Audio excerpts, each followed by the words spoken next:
Brasileño una parábola que narra acerca de una iglesia a la que concurría una bandada de gansos domesticados.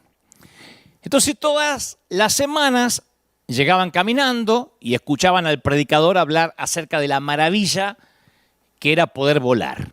No necesitábamos caminar sobre el suelo y quedarnos en este lugar, exhortaba el ganso predicador. Podemos levantarnos en el aire, volar hacia regiones distantes, hacia climas más benignos, podemos volar. Y luego de escuchar el sermón cada semana, los gansos graznaban ¡amén! Y luego enfilaban hacia la puerta y caminaban hasta su casa para ir a ocuparse de sus cosas. Todo lo que hubieran necesitado hacer era agitar sus alas. Y esa idea es algo que me ha perseguido durante años y que creo durante esta pandemia Dios nos dio un buen tiempo para reflexionar acerca de esto, ¿no? Creo que estamos en el umbral de preguntarnos qué es lo que no nos permite convertirnos en la iglesia que Dios tenía en mente. Desde que comencé esta serie de mensajes, allá por marzo del año pasado, yo te he abierto el corazón, traté de ser lo más honesto, sincero posible, y te he hablado mucho acerca de la iglesia en la que fui formado desde mi niñez y durante gran parte de mi adolescencia.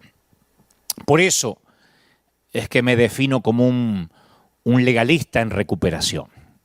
Nosotros en aquel entonces nos veíamos a nosotros mismos como un pequeño grupo minoritario en un mundo lleno de peligros.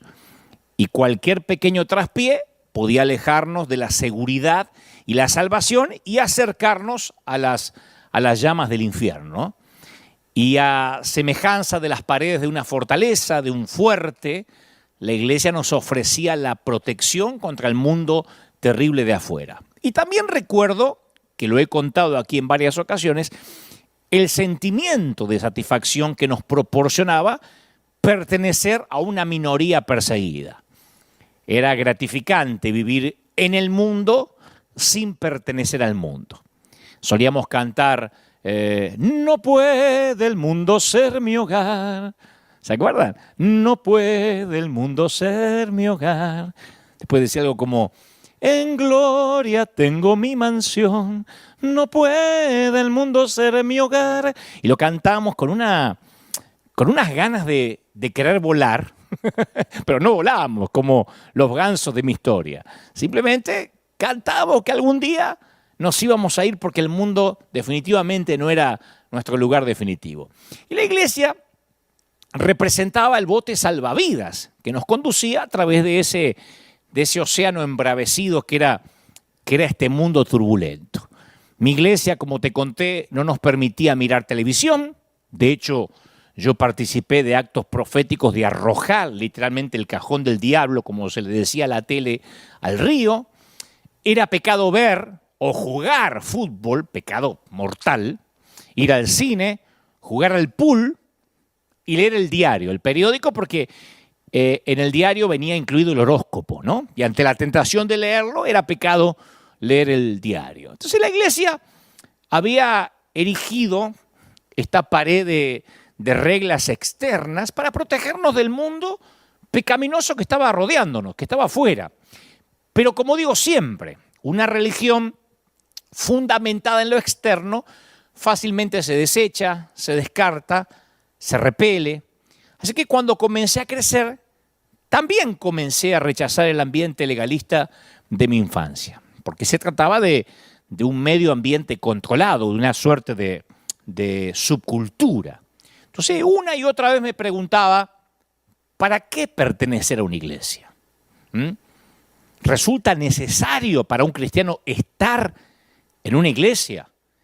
Que creo que es relevante porque es la pregunta que muchos se han hecho durante el año 2020, el año que se nos fue hace poco. A través de las redes, a través de correos electrónicos que nos llegan, la pregunta es, no sé si voy a volver a la iglesia, estoy decepcionado, dolido con mis pastores, no estuvieron allí cuando los necesitaba. O sea, es como que nos volvimos, o mucha gente se volvió a hacer la pregunta, si es necesario, si es vital pertenecer a una iglesia. Sé que muchos tienen historias semejantes a la mía, como conté cuando adolescente, o se consideran traicionados a causa de alguna experiencia vivida en alguna iglesia en el pasado, ¿no? Otros simplemente consideran que la iglesia no les aporta nada, que pueden orar por su cuenta, que pueden crecer espiritualmente sin depender de una congregación, o porque se han sentido discriminados y ya no quieren regresar. Pero he notado mucha gente dolida contra la iglesia. Es una autocrítica la que estoy haciendo, ¿no?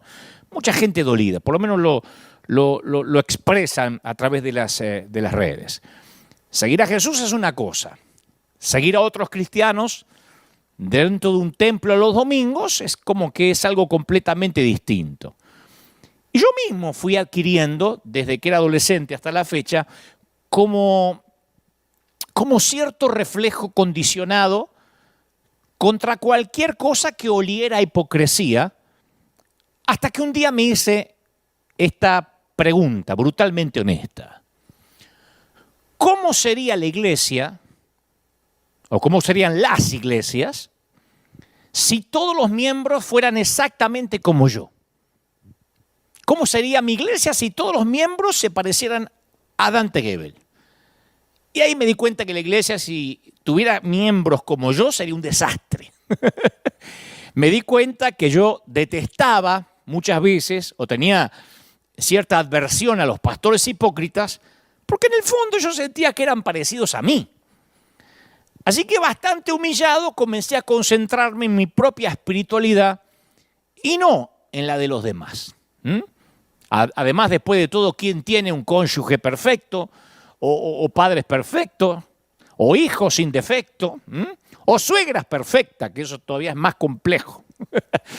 Y si no descartamos la familia a causa de sus imperfecciones, entonces, ¿por qué descartar a la iglesia? Entonces, una vez que aprendí a verme a mí mismo, me di cuenta de que cuestiones como a qué denominación pertenece una iglesia tenían bastante menos importancia de lo que pensaba. Al ir a la iglesia, de esto no me di cuenta ahora, sino hace muchos años, por providencia divina y afortunadamente.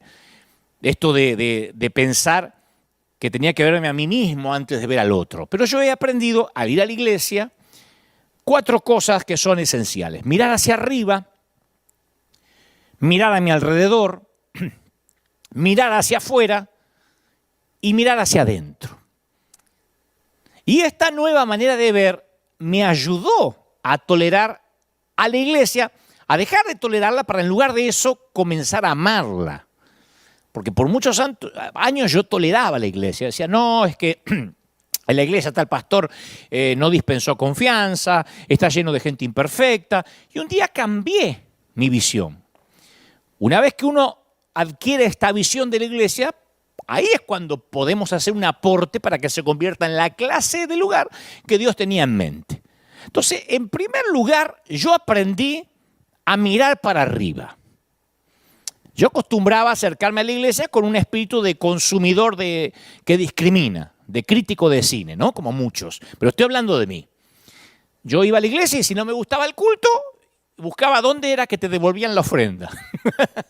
Era como decir, denme algo que me guste, quiero que me entretengan, ¿no? Entonces yo iba y decía, la alabanza estuvo buena, sí, me gustan las luces, me gusta cómo se visten los músicos. Lo que no me gustó es esa gordita que desafinó. La otra flaquita parece que cantó mejor. O sea, la iglesia debería ser lo opuesto al teatro o a una función. En la iglesia, Dios se convierte en el espectador de nuestra adoración. Por eso le decimos servicio a Dios, no a la gente. Entonces, en lugar de representar el papel del actor principal, un ministro, un predicador, deberíamos funcionar como algo parecido a un apuntador, que es ese ayudante discreto que se sienta junto al escenario para apuntar la letra, susurrando. Yo dije una vez acá hace poco que si en un partido de fútbol se habla demasiado del árbitro, es porque es un pésimo arbitraje. El árbitro debería ser invisible para demostrar que está haciendo un buen trabajo. Cuando se habla demasiado del árbitro es porque se está robando las luces que deberían estar puestas sobre los jugadores. Lo mismo creo que pasa en un teatro con el apuntador. Uno no tiene que darse cuenta que hay un apuntador ayudando a los actores por si se olvidan la letra. Esos deberíamos ser los ministros, porque las cosas más importantes son las que ocurren dentro de los corazones de los miembros de la congregación y no entre los actores que están sobre el escenario. Entonces, deberíamos salir preguntándonos del templo qué le agradó a Dios de todo lo que sucedió hoy en el servicio. Y no preguntándonos qué saqué yo de esto, qué gané. Porque viste que salimos, fui bendecido, no fui tan bendecido. No, nosotros venimos a bendecir, a dar, a adorar. Deberíamos salir de la iglesia hablando del Dios de Elías, no del Elías de Dios. Cuando uno sale de la iglesia hablando demasiado sobre el Elías de Dios, viste que ungido que estaba el siervo, viste que cuando el momento que se puso a orar por la gente, ay, cuando me volteó a mí, me tiró, cuando me sopló, cuando uno se va hablando demasiado del Elías de Dios, es cuando perdemos el enfoque de por qué íbamos a la iglesia. Uno tiene que salir hablando del Dios de Elías. Por eso ahora cuando yo voy a una iglesia trato de mirar hacia arriba en los servicios de adoración, porque quiero dirigirme mirada más allá del stage, de la plataforma. Quiero mirar hacia Dios mismo, ¿no? Entonces, en primer lugar, la iglesia existe no para brindarnos entretenimiento o para alentar a los oprimidos o a los deprimidos, que suena mejor, o para sanar nuestra estima, o para hacer amistades, para ponernos de novios, sino para adorar a Dios. Si se falla en eso, a priori, la iglesia ha fracasado. Y si alguna vez me entran dudas, vuelvo a leer el Antiguo Testamento, que le dedica casi tanto espacio a las especificaciones concernientes a la adoración en el tabernáculo, como el Nuevo Testamento le dedica espacio a la vida de Cristo, la vida en Cristo y la vida de Cristo. Entonces, si uno ve la Biblia en su totalidad, claramente el libro coloca énfasis en aquellas cosas que le agradan a Dios, o sea, en definitiva, la adoración. ¿Qué es adorar? Es recordar quién es el dueño de la casa.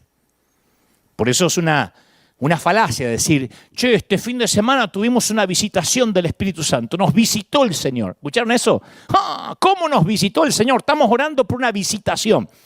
Es una falacia, porque eso habla que la iglesia es nuestra casa y el Señor es el intruso que nos visita de tanto en tanto, en lugar de ser al revés.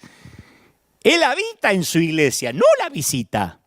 Lo peor que podemos decir, el Señor nos visitó. Claro, y cuando no te visita, ¿quién te visita?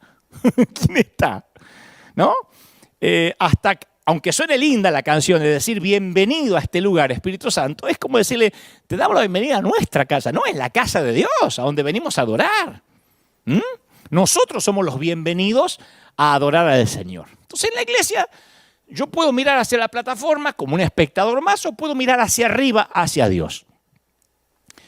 Y el mismo Dios que se tomó el trabajo de especificar los detalles concernientes a los sacrificios de animales ante los israelitas, fue el que luego dijo, yo no necesito un buey de tus establos o las cabras de tu corral, porque todo animal del bosque es mío y también el ganado de mis colinas. Entonces cuando se centraron los israelitas en los aspectos externos de la adoración, habían errado el blanco. Dios estaba interesado en un sacrificio que venía desde el corazón. Por eso, insisto, yo aprendí que no tengo que ir a la iglesia como un crítico de espectáculos para emitir un juicio estético de lo que se desarrolla. No me gustó mucho, no estaba tan lustrado el piso, no me gustaban los zapatos del pastor. No, en primer lugar yo voy a la iglesia para mirar para arriba, no a mirar para adelante. Número 2, que a mí me ayudó. En segundo lugar, aprendí a mirar alrededor. Cuando yo era más pibe, más joven, que no fue hace mucho, yo cometía el error de buscar intencionalmente iglesias o congregaciones compuestas por gente parecida a mí. Entonces yo procuraba encontrar una congregación que tuviera un nivel de educación, un trasfondo bíblico y una preferencia musical y litúrgica semejante a la mía o a la que me gustaba. Y extrañamente yo estaba repitiendo el error de la iglesia de mi juventud. La iglesia de mi juventud sofocaba cualquier intento de diversidad. La iglesia de mi adolescencia no admitía a ninguna persona que se vestía diferente, se burlaba del estilo emocional de las congregaciones que aplaudían, por ejemplo, decíamos en esta iglesia no se aplaude. En mi iglesia se arremetía contra los bautistas, contra los hermanos libres, que por ahí tenían una perspectiva diferente en cuanto a los dones del Espíritu. Así que yo tuve que aprender, primero desaprender todo eso malo, y después aprender a mirar a mi alrededor, así como miraba hacia arriba. Entraba a la iglesia, insisto, en primer lugar miraba hacia arriba, y después miraba a mi alrededor. Porque Dios quería y quiere que adore entre personas que decididamente no se parecen a mí en nada. ¿Viste con qué facilidad nos olvidamos que la iglesia cristiana fue la primera institución en la historia del mundo que colocó en un nivel de igualdad judíos, gentiles, hombres, mujeres, esclavos y libres? Los cristianos primitivos rompieron las barreras.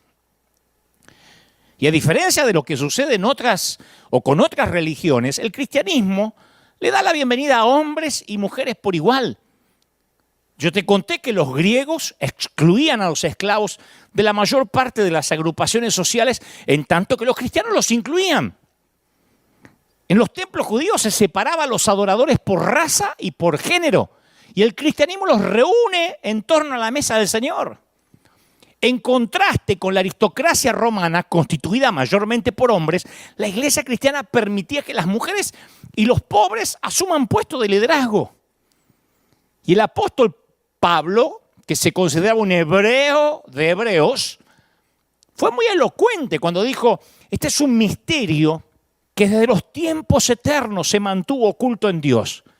La intención de Dios, decía Pablo en Efesios 3:9, Efesios capítulo 3, versículo 9, dijo: la sabiduría de Dios en toda su diversidad se da a conocer ahora por medio de la iglesia a los poderes y autoridades en las regiones celestiales.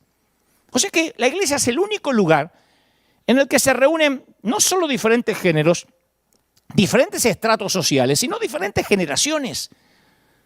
En tu iglesia como en la mía, como en esta, hay chiquitos que son llevados en brazos por sus mamás, niños que se ríen o que lloran en momentos inadecuados, algunos adultos que a lo mejor saben cómo actuar, ancianos que se quedan dormidos si el pastor se extiende demasiado.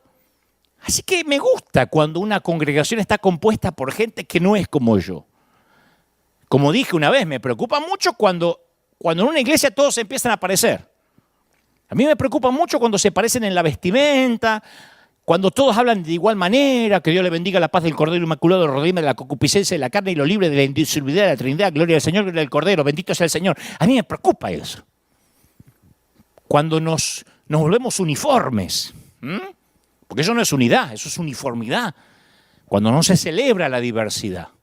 Así que yo aprendí que cuando busco una iglesia, no solo tengo que mirar para arriba, en lugar de mirar hacia adelante, sino que mirar hacia los costados y celebrar de que hay gente diferente, con diferentes cortes de cabello, con diferentes estilos para vestir, diferentes emociones, diferentes maneras de adorar, de alabar.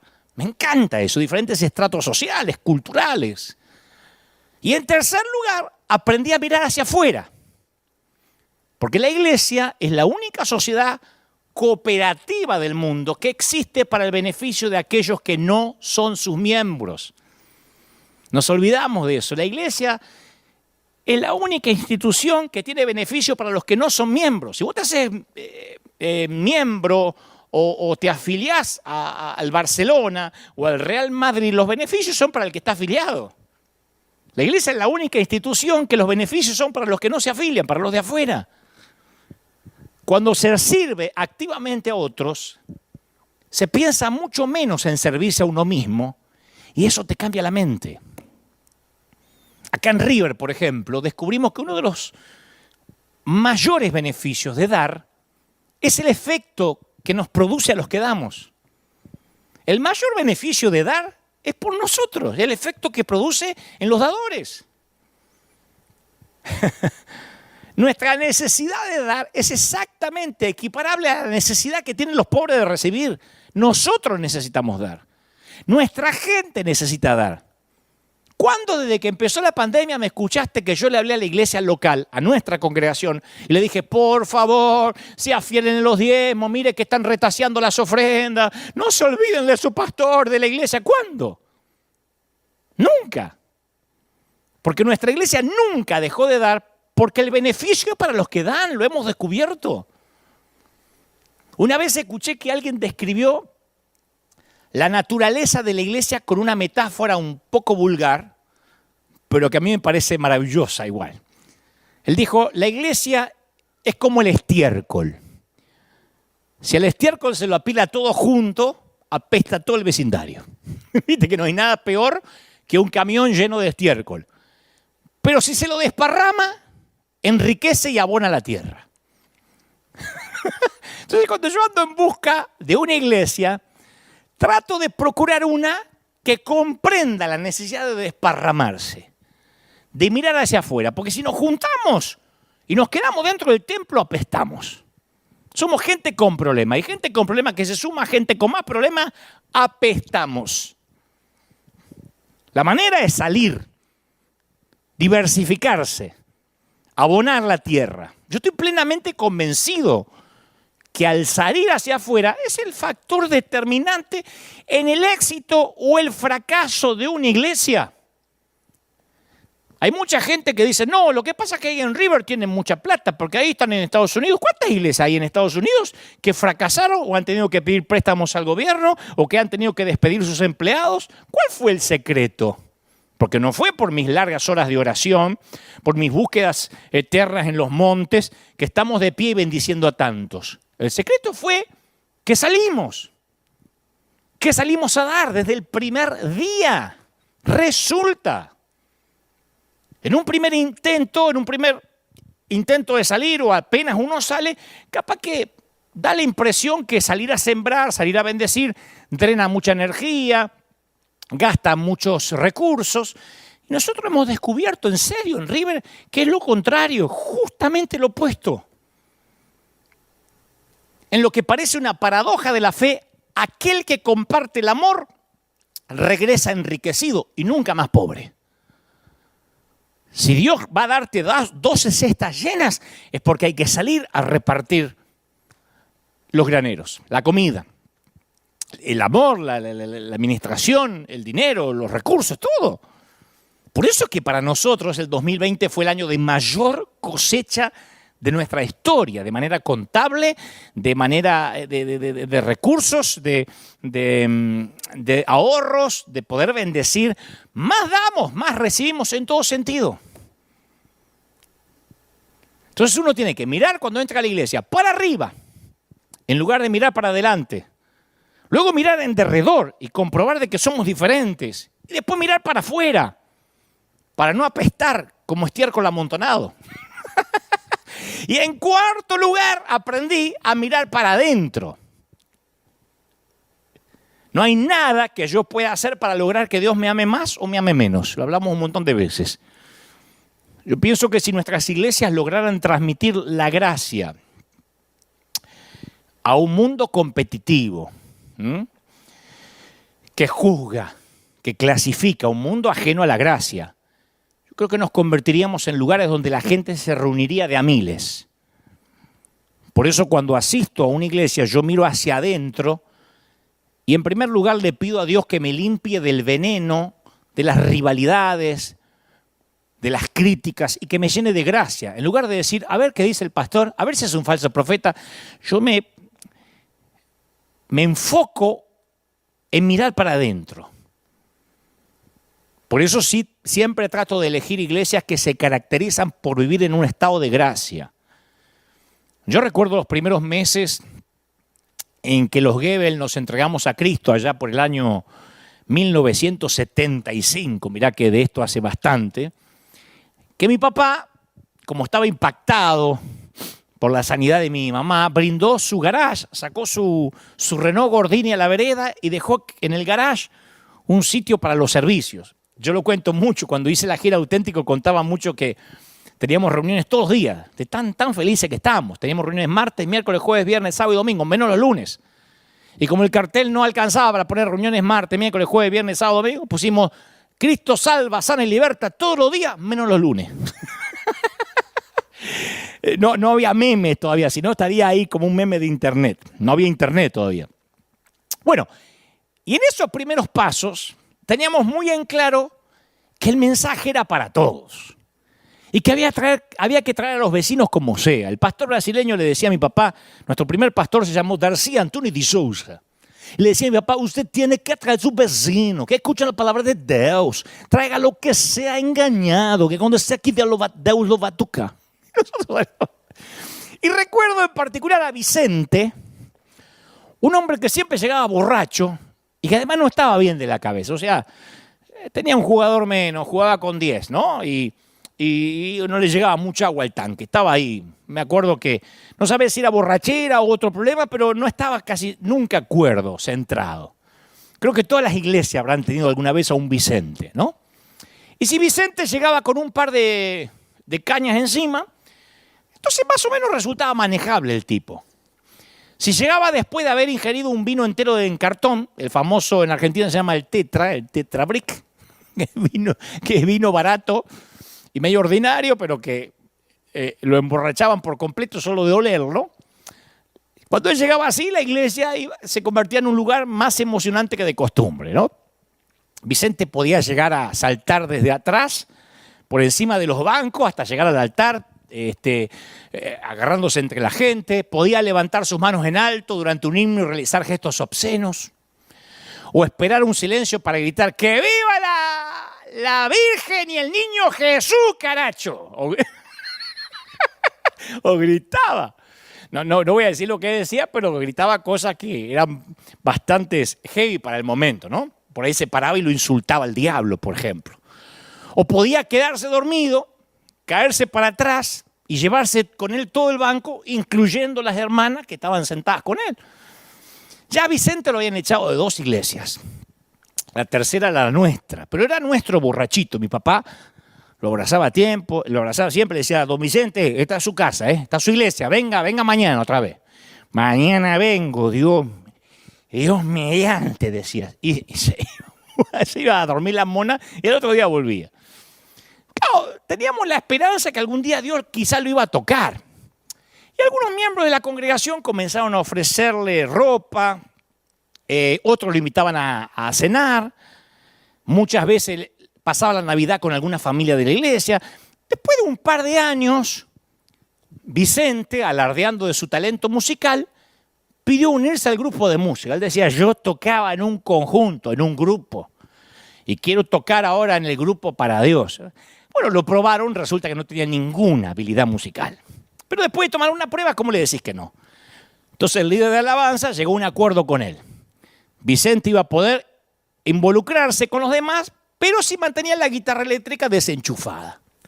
Entonces a partir de ahí, Vicente estaba en medio de ellos, tocaba la guitarra, lo que gracias a Dios no producía ningún sonido, y contra todo pronóstico la historia de Vicente tiene un final feliz. Se fue sosegando, se civilizó bastante, comenzó a pedir ayuda a la gente de la iglesia cuando sentía que la locura le volvía, y hasta se casó con una viuda vitalicia de la iglesia, ¿no? La gracia les llega a personas que no la merecen, y para mí Vicente llegó a representar lo que es la gracia. Porque yo te aseguro que en toda su vida nadie jamás había invertido toda esa energía y preocupación en él. No tenía familia, no tenía trabajo, no tenía estabilidad. La iglesia se convirtió para él en el único lugar estable. Y la iglesia, nuestra iglesia, lo había aceptado después de todo lo que había hecho. El tipo se había ganado el rechazo en todos lados. Pero nuestra iglesia no se dio por vencida con Vicente. Le dio una segunda oportunidad, y una tercera, y una cuarta, y una quinta.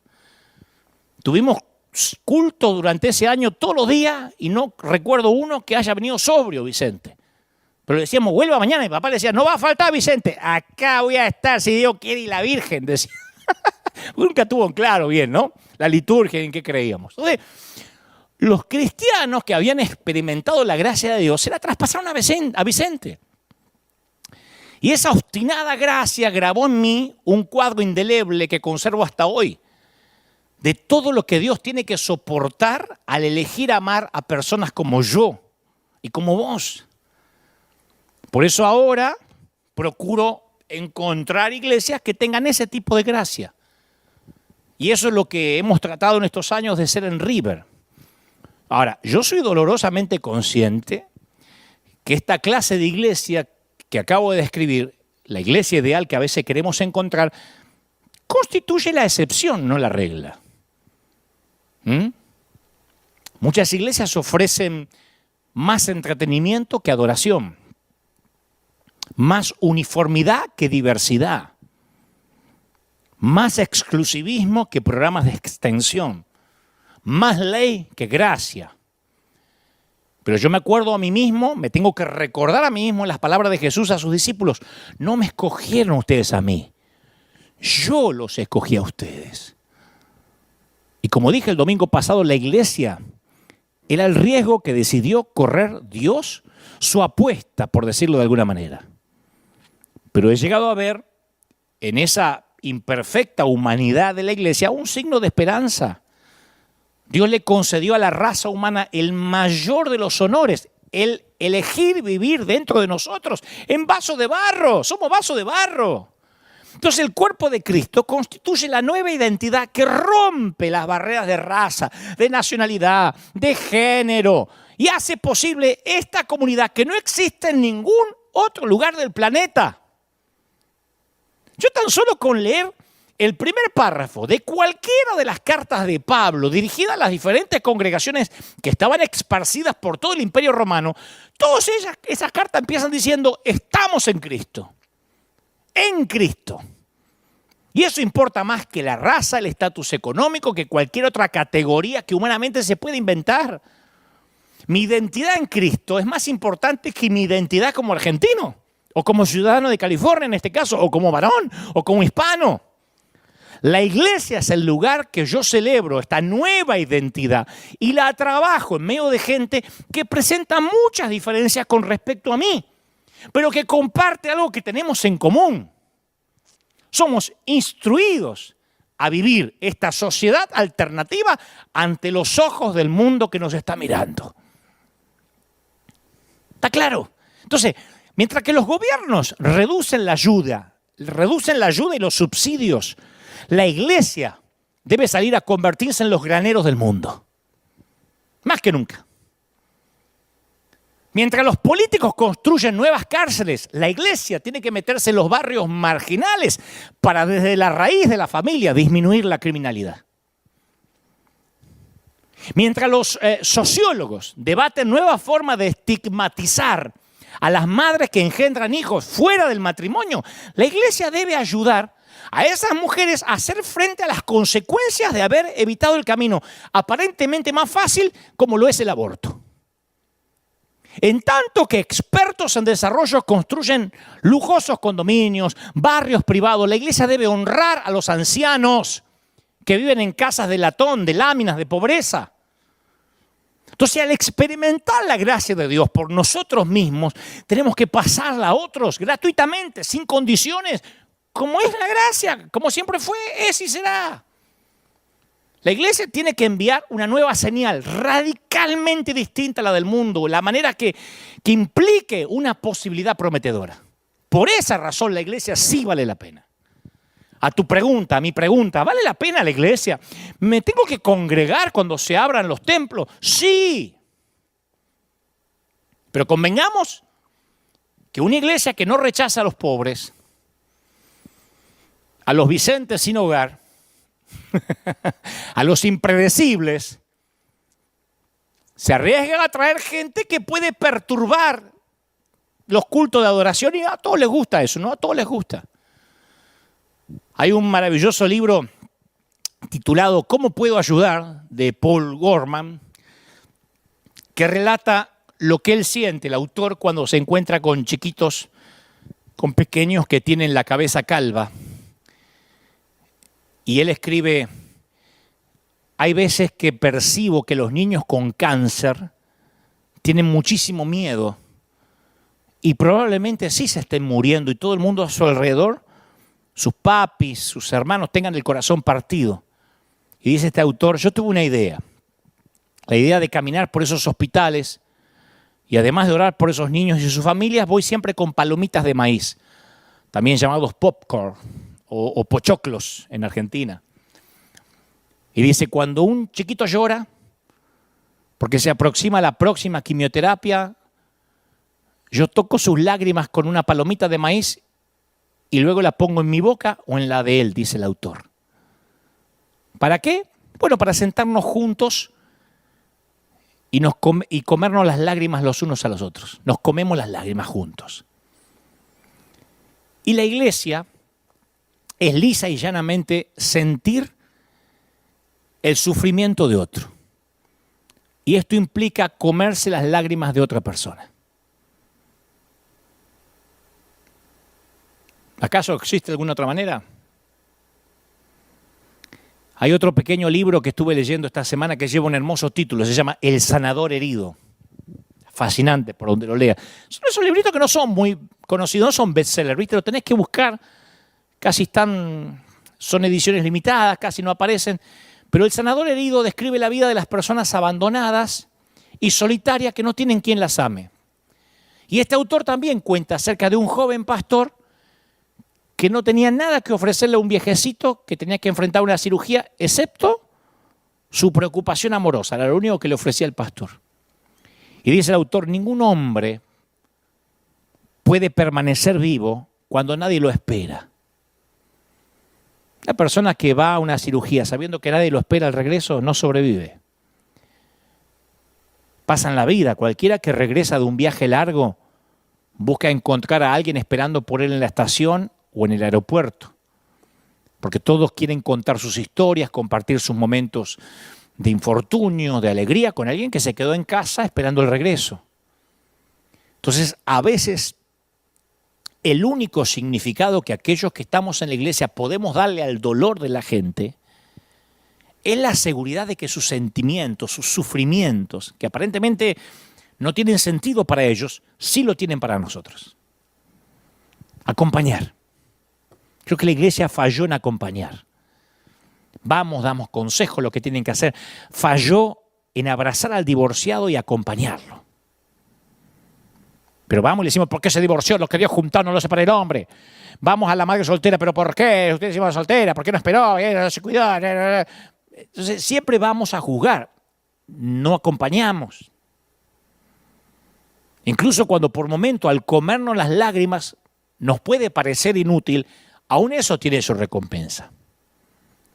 Yo pienso en un hombre con la enfermedad de Alzheimer, por ejemplo, o con demencia senil.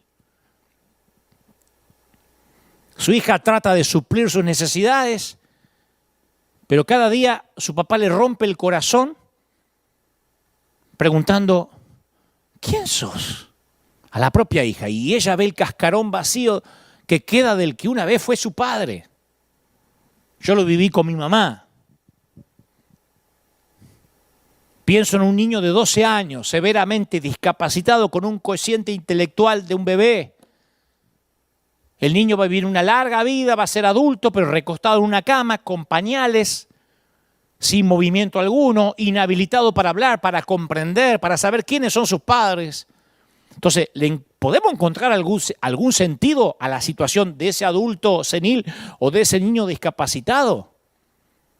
Ahí es cuando nos preguntamos, ¿y qué propósito tendría compartir sus lágrimas, comernos sus lágrimas?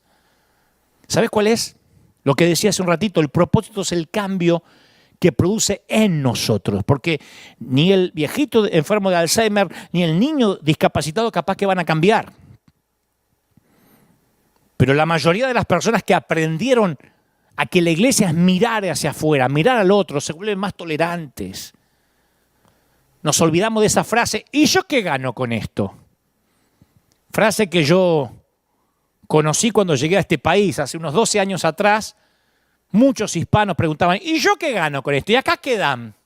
¿Acá qué me van a dar? Porque el gobierno me da, el sindicato me da, el seguro médico me da, ¿y acá qué dan? ¿Qué gano yo con esto?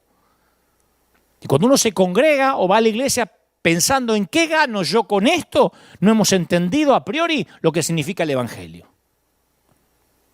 Cuando uno mira al otro, los propios pequeños problemas no parecen tan importantes. Entonces tendemos a focalizar la atención en aquellos que son el objetivo del ministerio, ¿viste? Las almas que llevamos a Cristo, los pobres que les brindamos casa y comida, los ancianos que no pueden salir de sus casas, que nosotros honramos, y está bien. Pero cuando leemos el Nuevo Testamento, notamos que Jesús estaba muy interesado en el efecto que el ministerio tenía sobre la propia gente que realizaba el ministerio. ¿Me explico? Cuando los 72 discípulos volvieron con informes alentadores de grandes resultados, Jesús celebró con ellos por un momento y después le dijo, pará, no se alegren de que los espíritus se sometan, alégrense de que sus nombres están escritos en el libro de la vida.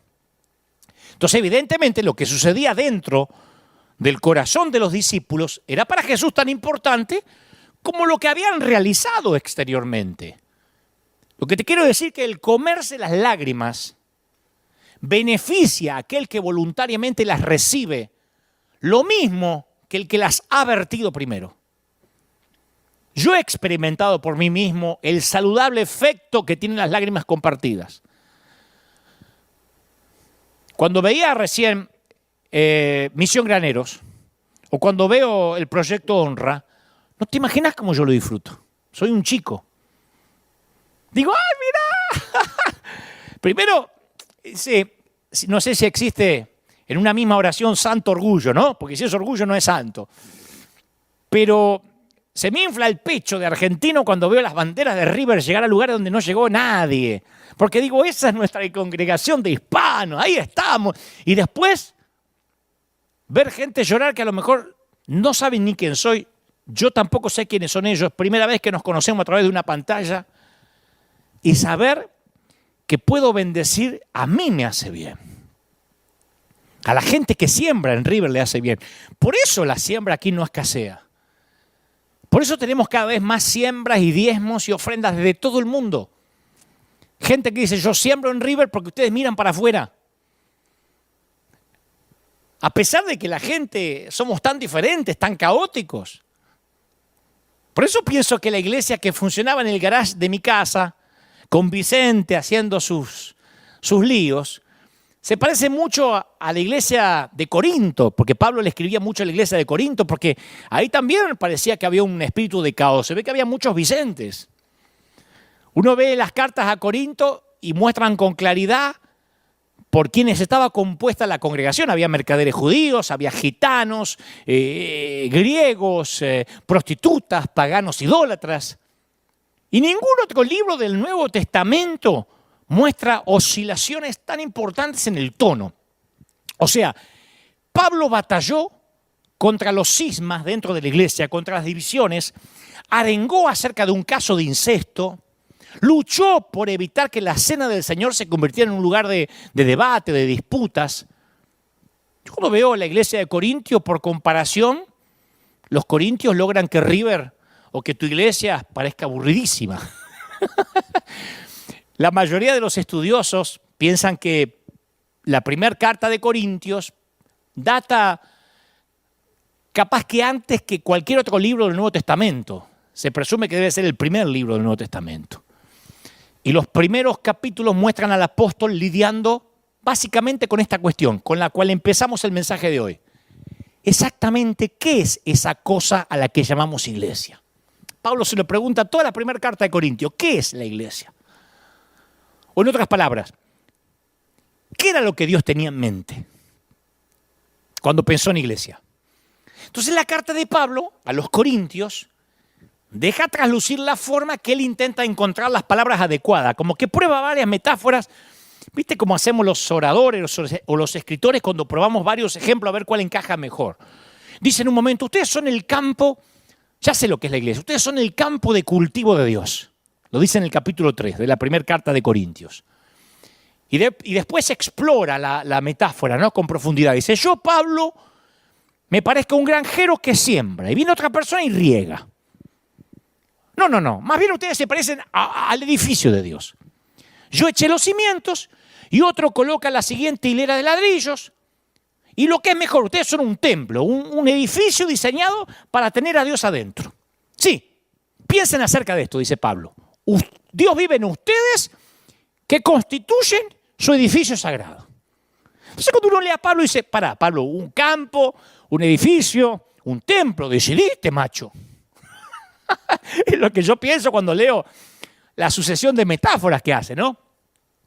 Y el tipo continúa, viste, con el mismo estilo a través de todo el libro, hasta que finalmente arriba el capítulo 12 de 1 Corintios, y usa una metáfora que resulta más adecuada. Dice, no, ya sé lo que es. La iglesia, olvídate del campo y olvídate del edificio y olvídate del templo. La iglesia es como el cuerpo de Cristo.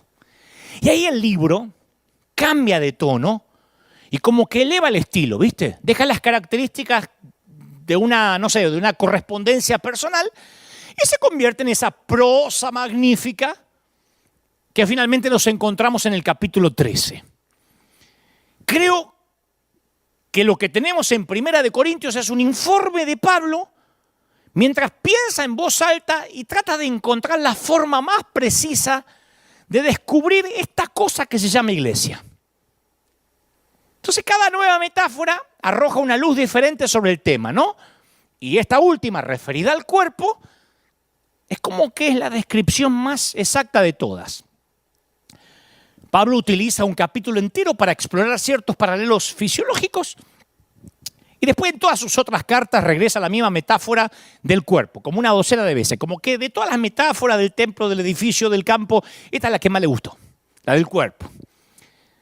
Y sin embargo, a causa de los años que transcurrieron desde que Pablo escribió, no todas sus metáforas, sus imágenes nos transmiten mucho hoy en día. O sea, te lo voy a poner así.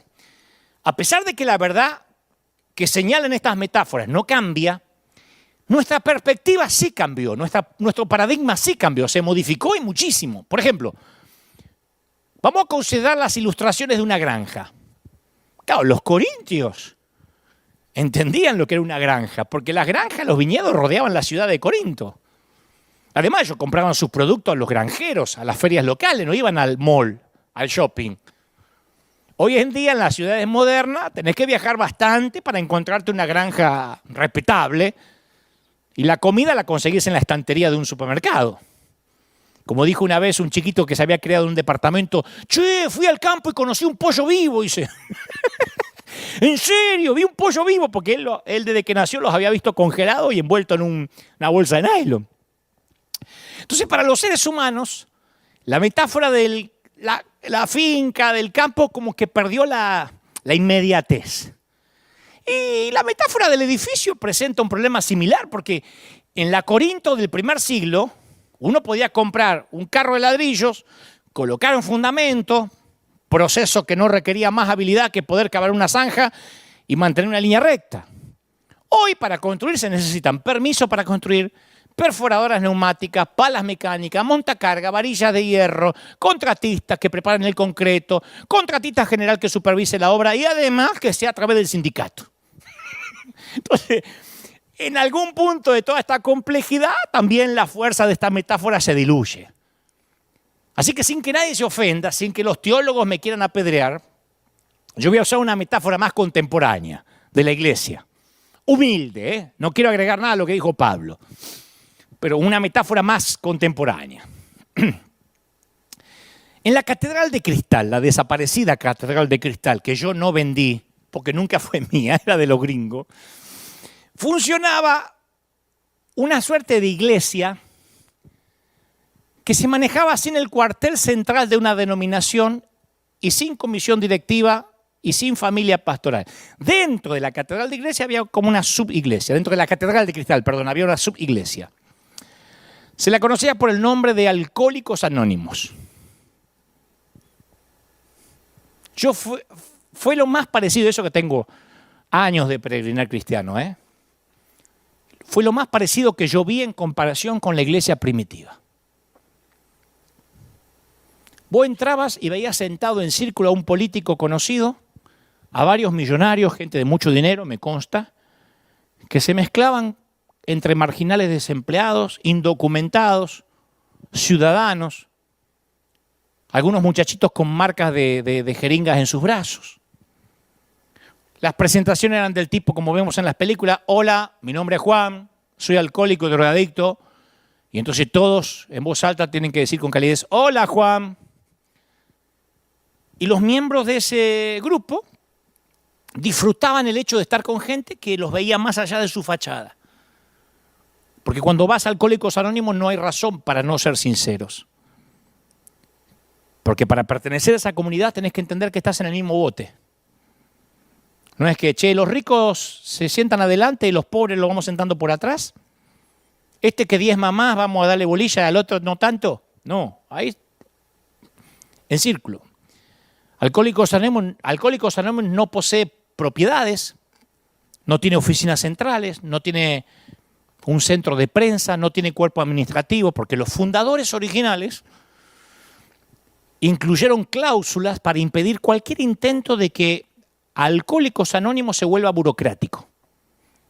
Ellos entendían que este programa solo puede funcionar si se mantiene en un nivel básico, íntimo, que consiste en una sola cosa. Escuchá. Un alcohólico que dedica su vida a ayudar a otro alcohólico. Ese es el secreto. Por eso funciona hace tantos años. Un alcohólico que dedica su vida a ayudar a otro alcohólico. Y muchos de los que asistían allí, que yo fui a ver un par de veces los martes por la noche, se negaban a asistir al servicio los domingos por la mañana. Porque decían que la mayor parte de las personas que los domingos a la mañana se congregaban tenían un aire de superioridad. Uno de ellos me dijo una vez, yo no percibo que ellos descansen en Dios o en los demás. Como que yo fui un domingo y sus vidas están tan en orden y un alcohólico que va a la iglesia se siente inferior y hasta discriminado por esa gente. Me dijo uno de ellos, un día intenté ir y me dijeron que de la manera que yo olía, porque todavía huelo a alcohol, a cigarrillo, era mejor que me siente en el fondo o que regrese otro día bañado y vestido como para el Señor. Por eso el fundador de Alcohólicos Anónimos basó su programa en una declaración básica. Él dijo, en mis momentos de debilidad yo no necesito un trago. Lo que necesito es otro alcohólico. Y la iglesia debería ser un lugar donde uno pueda decir sin vergüenza, en mi momento de debilidad yo no necesito pecar. Lo que necesito es otro pecador. Pero si cuando entramos a la iglesia todo empezamos a fingir, el pecador nunca encuentra otro pecador. Si pensáramos como los Alcohólicos Anónimos, mira lo que te digo, quizás seríamos responsables unos por otros y nos mantendríamos en el camino. Che, estoy tentado, ayúdame, yo sé lo que es eso, vamos a salir adelante, en vez de juzgar, en vez de criticar. Entonces, la iglesia tiene que ser, me permito otra metáfora, sin agregar nada a lo que genialmente dijo Pablo, La iglesia tiene que ser lo que en nuestros países se llama la sala de guardia, emergencias.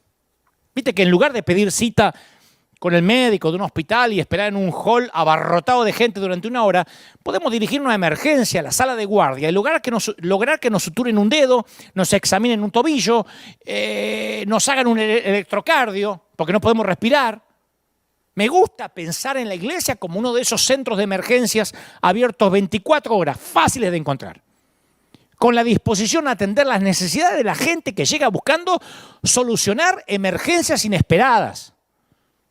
Y francamente el Evangelio tiene muy poco que ofrecer a la gente que se niega a admitir su necesidad. Esto es para los que saben que son necesitados.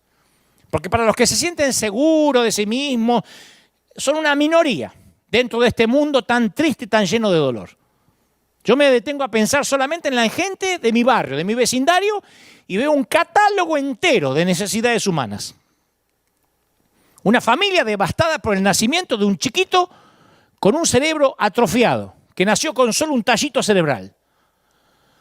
Una mujer que pasó por un amorío joven, complicado, y un divorcio. A la otra casa, un homosexual luchando por evitar la promiscuidad y lo que es peor, la estigmatización. Allá enfrente, alguien con un diagnóstico de cáncer terminal y otro que perdió su empleo. Entonces, todas esas necesidades necesitan ¿qué? Un lugar de emergencia. Están en un nivel crítico. ¿A dónde podemos llevar nuestros raspones, las magulladuras y nuestras grandes fracturas y heridas abiertas y expuestas? Podemos ir a la iglesia. La iglesia tiene que ser eso, no un cúmulo de doctrinas. Y al leer la epístola a los Corintios otra vez, noto que contiene, además de las fuertes advertencias, algunas de las palabras más íntimas y llenas de compasión que Pablo jamás escribió. Tengo la sensación que Pablo oró y se preocupó más por esa iglesia que por otras congregaciones más estables que había dejado alrededor de las costas del Mediterráneo. Corinto me imagino que era una iglesia del tipo sala de guardia, ¿viste? Y Pablo quería que lo fueran, pero tenía un grupito de gente pendenciera que trataba de impedirlo. Entonces imagino que la iglesia de Corinto habrá tenido que funcionar como una sala de guardia y de hecho Pablo nos habla de una persona que encontró sanidad dentro de la iglesia. Mirá, no te voy a aburrir con esto, pero escucha esto. En la primera carta del apóstol a los Corintios, él expresa la conmoción y el enojo que le producía la actitud de un hombre que se había involucrado con su madrastra. Primera de Corintios 5:1 dice, es un caso de inmoralidad sexual que ni siquiera entre los paganos se tolera. Muchos legalistas usan esto para decir, viste, la iglesia tiene que vivir en santidad. Sí, pero en cierto momento Pablo estaba dispuesto a entregar a este hombre a Satanás. Pero este mismo hombre, según muchos estudiosos, aparece en 2 de Corintios capítulo 2, versículo 5. Dice el apóstol, le basta a esa persona la reprensión hecha por todos, así que al contrario, ustedes tienen que perdonarlo y consolarlo, para que no sea consumido de tanta tristeza. Como que la iglesia ahora estaba lista para perdonarlo y darle la bienvenida de nuevo al redil.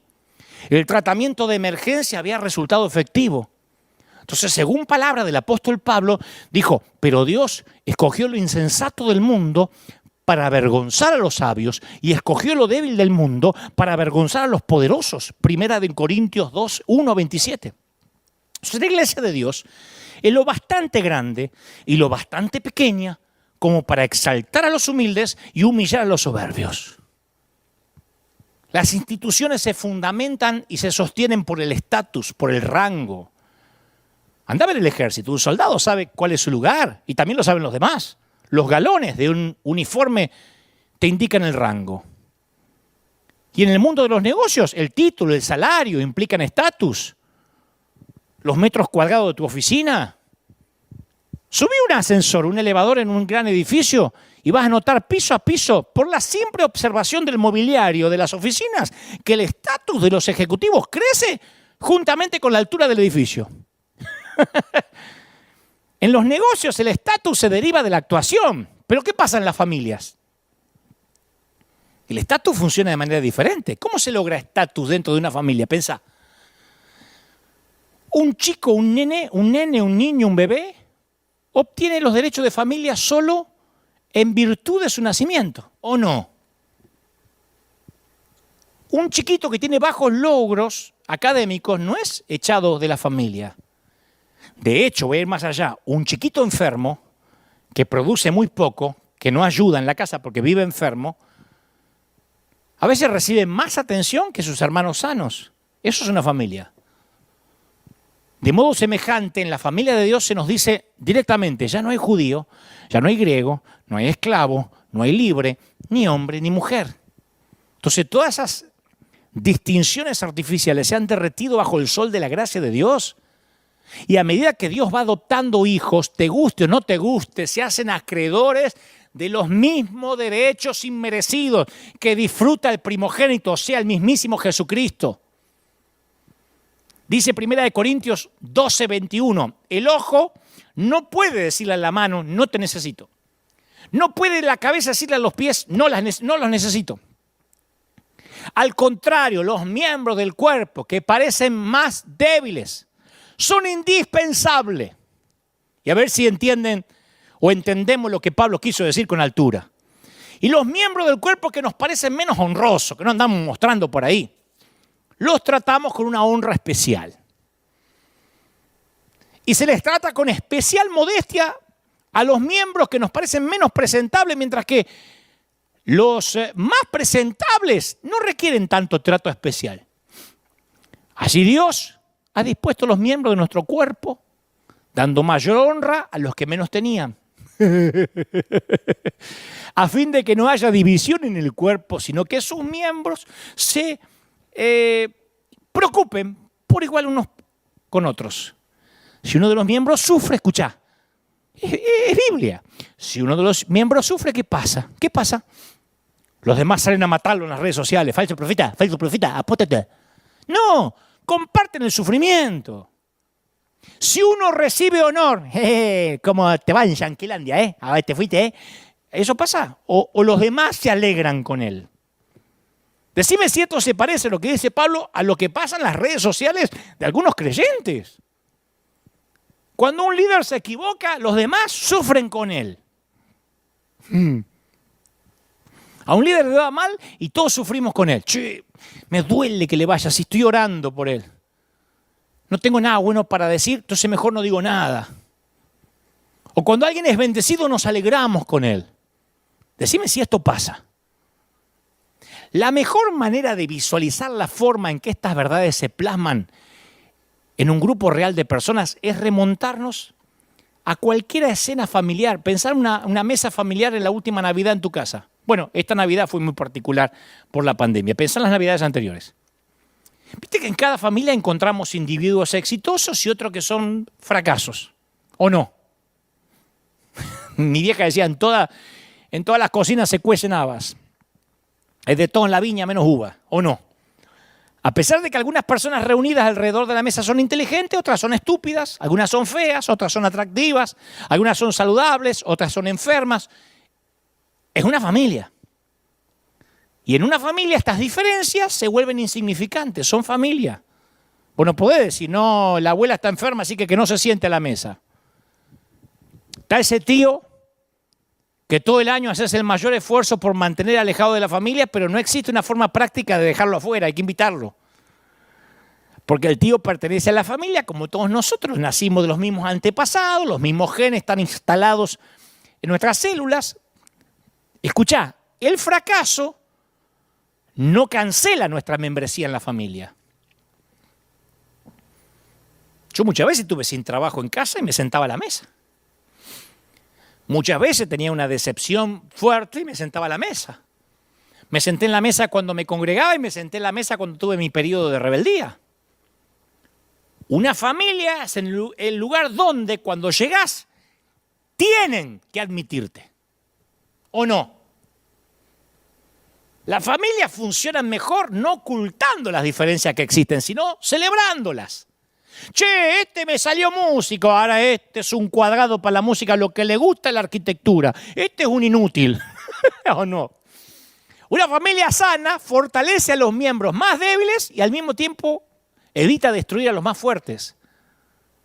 Como diría cualquier madre, amo al hijo enfermo hasta que se pone bien, y al que está lejos hasta que regresa, y al inútil hasta el que sea útil.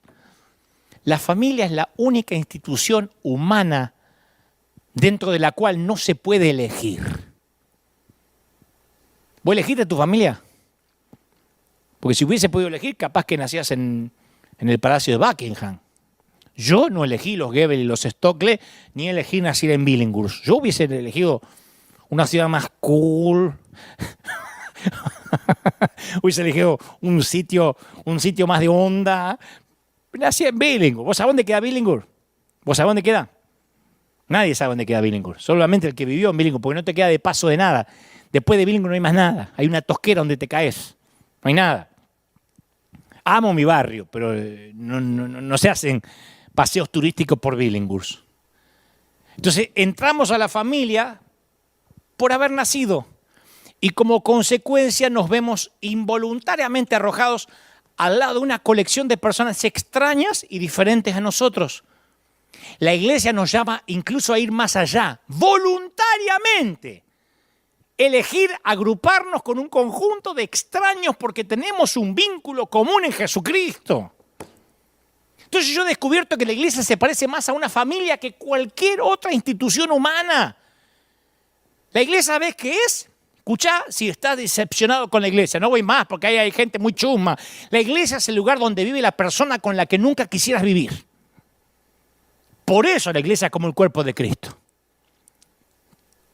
Porque viste que aunque hay parte del cuerpo que las ocultamos, hay gente que se saca el trasero, se mete la panza, y todo es parte de tu cuerpo.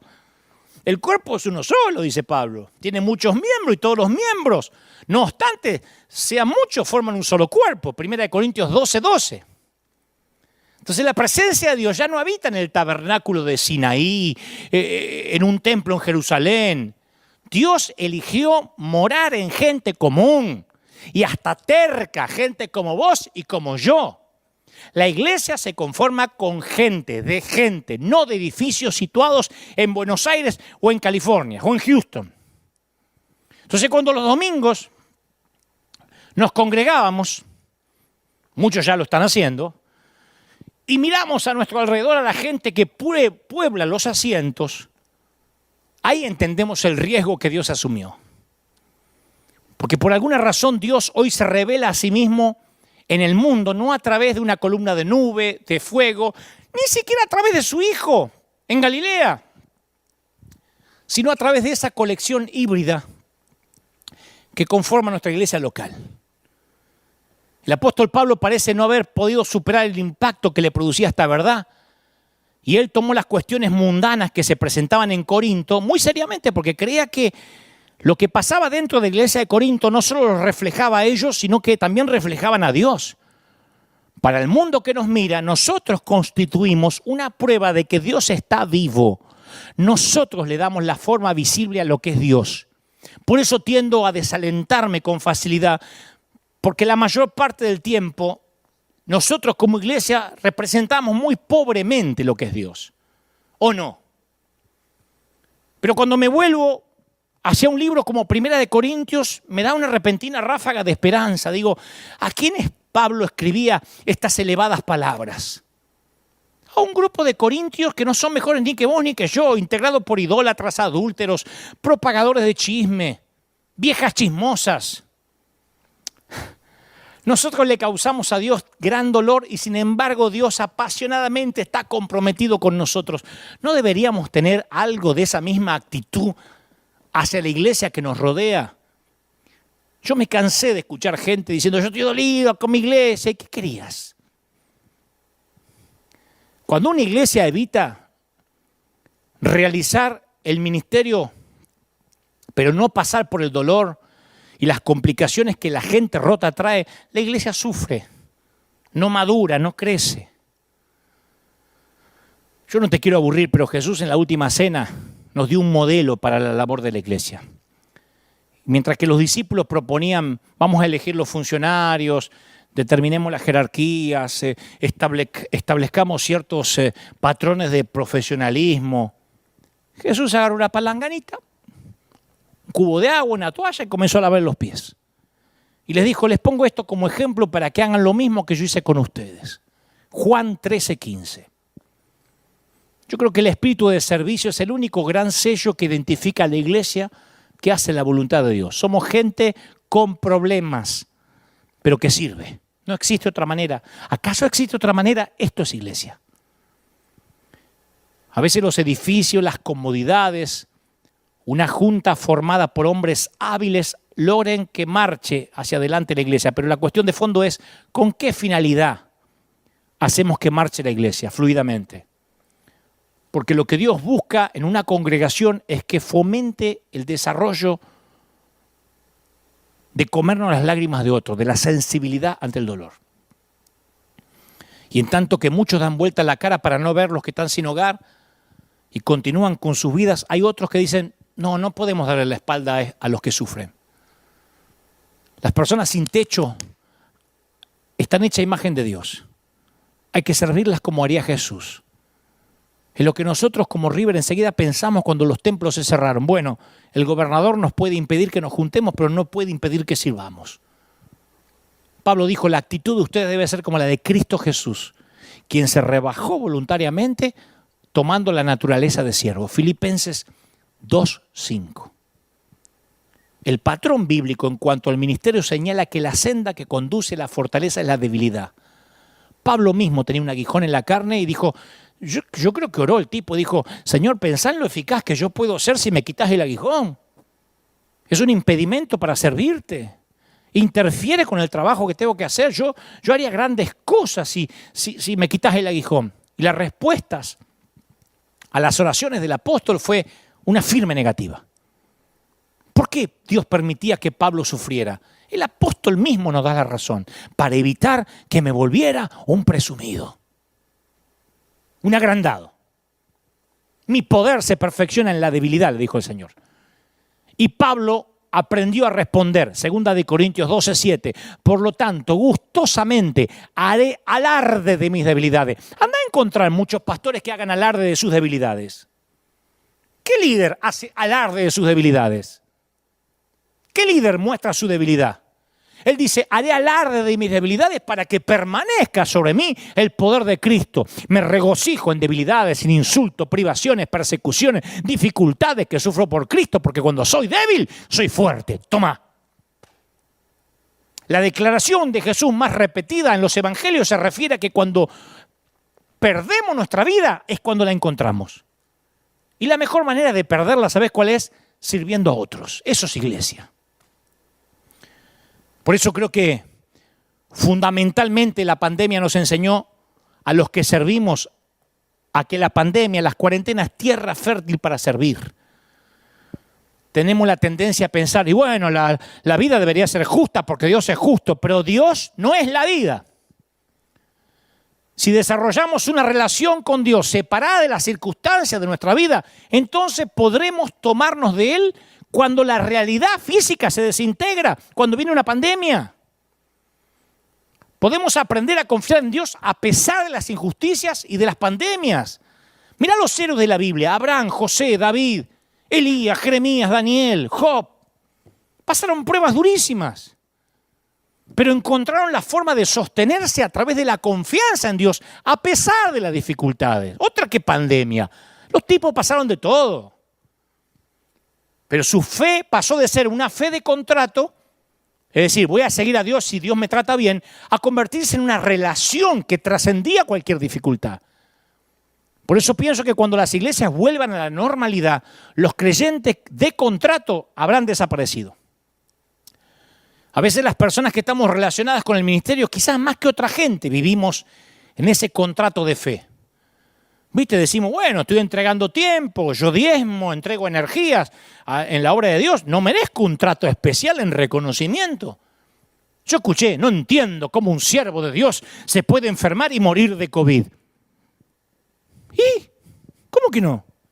¿Cuándo el Señor dijo, no te vas a enfermar, no te vas a morir de viejo, no vas a necesitar lentes? Yo conocí a alguien que se enojaba con Dios porque le ponían una multa cuando estacionaba para darle de comer a los indigentes, cuando visitaba a alguien en el hospital. Claro, el tiempo de estacionamiento que le concedía el parquímetro expiraba porque él sentía la necesidad de quedarse a orar por algunos más en el hospital. Y cuando salía y encontraba la multa en el parabrisas, decía, no entiendo a Dios, yo le estoy sirviendo y permite que me pongan multa. ¿Por qué no hizo el auto invisible? No confundas a Dios con la vida. Cuando me surgen dudas, vuelvo a ese gran capítulo de Pablo, Romanos 8. ¿Viste que todos conocemos el versículo 28? Ahora bien sabemos que Dios dispone todas las cosas para los que le aman. Pero después nuestros ojos tienen que dar unos saltos, algunos versículos hacia adelante. Cuando dice, ¿quién me va a apartar del amor de Cristo? La tribulación, la angustia, la persecución, el hambre, la indigencia, el peligro, la violencia.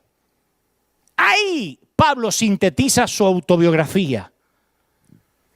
El paso por las tribulaciones por el bien del Evangelio y sin embargo de ninguna manera tuvo fe para creer de que no le iban a pasar cosas malas. Al contrario, iban a ser usadas por Dios para bien. Aprendió a mirar más allá de las dificultades de la vida. La iglesia no es para que nos vaya bien como un seguro médico. Pablo terminó diciendo, estoy seguro que ni la muerte, ni la vida, ni los ángeles, ni los demonios, ni el presente, ni lo porvenir, ni los poderes, ni lo alto, ni lo profundo, ni ninguna otra cosa alguna en la creación podrá apartarnos del amor de Dios que nos ha manifestado en Cristo Jesús, nuestro Señor. Así concluye Pablo.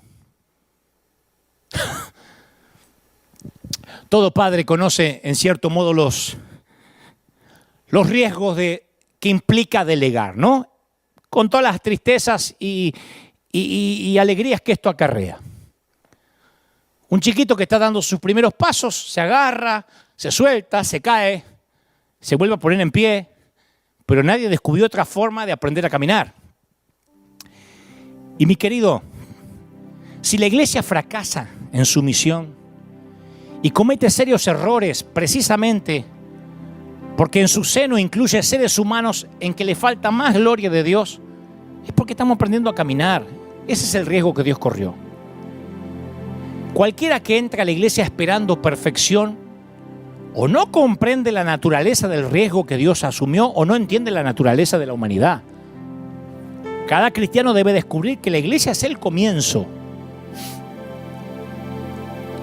El compositor Igor Stravinsky cierta vez compuso una obra que incluía un pasaje dificultoso para un violín solista.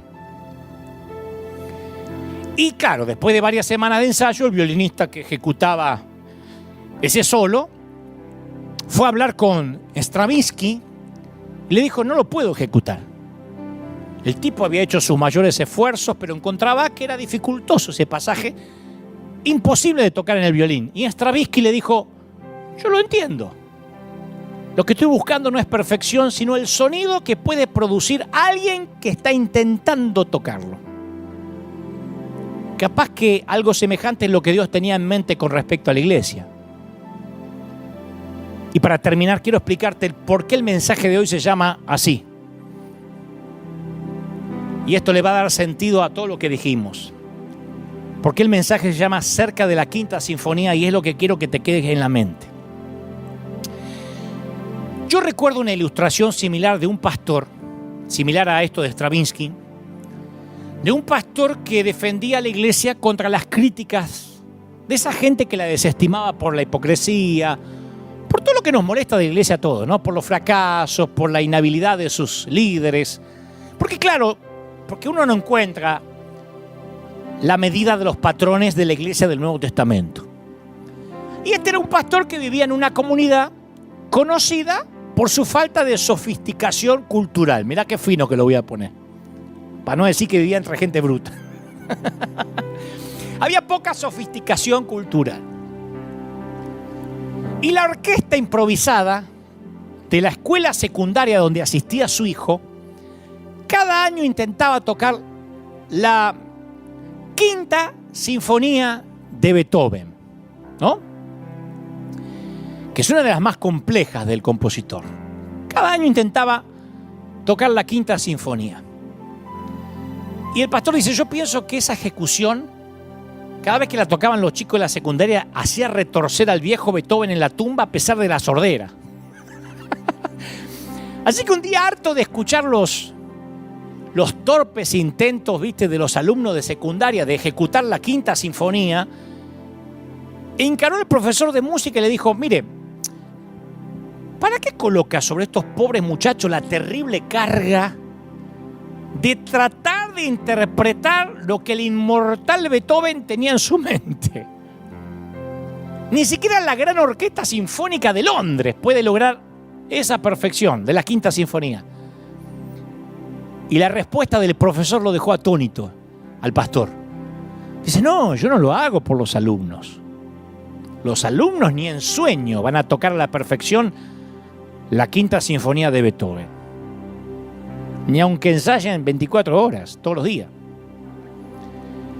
Pero la orquesta de nuestra escuela secundaria les proporcionará a alguna de las personas de este auditorio el único encuentro con la extraordinaria Quinta Sinfonía de Beethoven que jamás tendrán en su vida. Estos campesinos, estos granjeros, esta gente casi sin cultura, muchos de ellos apenas arañando la escuela primaria, vienen a escuchar a sus hijos, que están muy lejanos de la perfección, pero es la única manera que van a escuchar algo cercano al mensaje que quiso transmitir Beethoven. Esta gente en su vida va a entrar a un teatro lujoso a escuchar una sinfónica, un teatro, o tengan acceso a la cultura musical o a la Sinfónica de Londres. Entonces yo le doy la oportunidad de acercarse lo más posible a lo que Beethoven tuvo en la mente. Yo me recuerdo a mí mismo esta analogía cada vez que comienzo a retorcerme en medio de la reunión de una iglesia, porque yo como invitado fui a miles de iglesias y siempre veía cosas que no me gustaban. O los cultos eran largos, o el que cantaba, póngase de pie, ¿a qué vino? Saque el pie, diga que estás al lado. A veces me enfermaba, o a veces el pastor mal preparado, a veces la presentación. Y aunque cada vez que yo me retorcía dentro de una iglesia, yo me acuerdo de esta analogía y digo, aunque nunca logremos lo que el compositor tenía en mente, no hay otra manera en que estos sonidos sean oídos sobre la tierra si no es con la iglesia. Y ahí está. Ahí está el extravagante Benny, el controversial Cash, el discutido Guillermo, el polémico Joel, el extravagante Rudy, el ecuánime Luis, el de palabras ampulosas Alberto, el empresarial César, el rockstar Steven, el político Rick, el cuestionado Marcos, el payaso y excéntrico Dante, o aquel líder que vos solo conocés el nombre de perfil mucho más bajo. Somos los torpes músicos de secundaria, todos rotos, solo que algunos disimulan mejor, intentándonos acercar a la Quinta Sinfonía. Algunos tocan al frente, otros estamos detrás, algunos ejecutan un gran violín, otros una flauta dulce, un címbalo, una pandereta y hasta algunos una guitarra desenchufada como nuestro Vicente. Por sí solos ya somos un desastre. Ninguno de los predicadores que vos criticás, y me incluye, fuimos elegidos por Dios por nuestra capacidad, menos por la santidad o por el talento. Pero son los instrumentos a veces desafinados que Dios utiliza, lo que está disponible. Otros están con el trasero frente a la computadora hablando de los que hacen.